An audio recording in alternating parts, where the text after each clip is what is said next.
મહેસાણામાં ભાજપની જીત બાદ હવે પૂર્વ નાયબ મુખ્યમંત્રી નીતિન પટેલે જીતેલા ઉમેદવારોને ટકોર કરી છે અને પ્રજાના કામ કરવા માટેની સલાહ આપી છે। જાહેર મંચ પરથી શું ટકોર કરી છે નીતિન પટેલે તેની વાત કરીશું આ વિડીયોમાં। વૈષ્ણવજન તો તેને કહીએ જે પીડ પરાઈ જાનાને રે। નમસ્કાર, નવજીવન ન્યૂઝમાં આપનું સ્વાગત છે। હું છું જયંત દાફડા। મહેસાણામાં સ્થાનિક સ્વરાજની ચૂંટણીમાં ભાજપનો વિજય થયો છે। તેવામાં હવે મહેસાણામાં જીતનો જશ્ન મનાવવામાં આવી રહ્યો છે।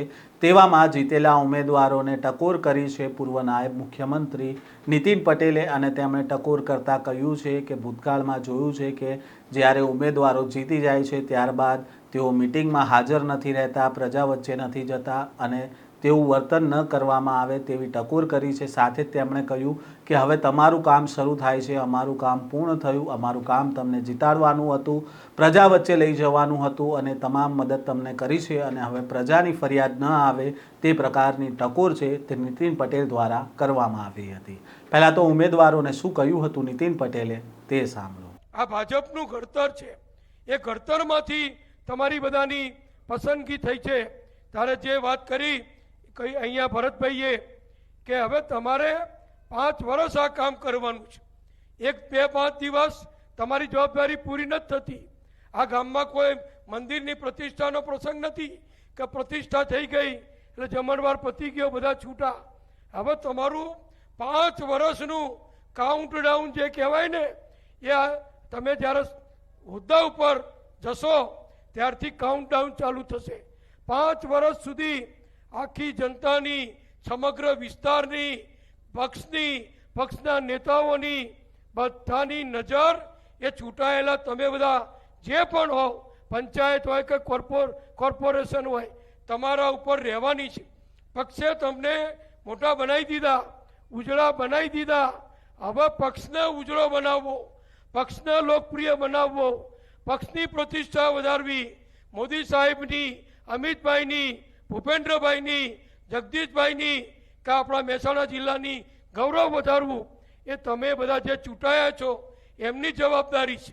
પાછળથી કોઈને કહેવું ના પડે કે તમે કેમ આવતા નથી, પાછળથી કહેવું ના પડે।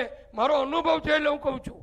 પહેલાં શરૂઆતમાં બધા ચૂંટાય છે પણ પછી મિટિંગોમાં હાજર ના રહે, 3 મિટિંગ જાય, 2 મિટિંગ ના જાય, વોર્ડમાં મુલાકાત ના લે, મતદારો ના મળે, આવું ના થાય એ જોવાની તમારી બધાની આજથી શુભ શરૂઆત થઈ છે। એટલે અભિનંદન પણ આપું છું, સાથે સાથે જવાબદારી પણ તમને યાદ કરાવું છું।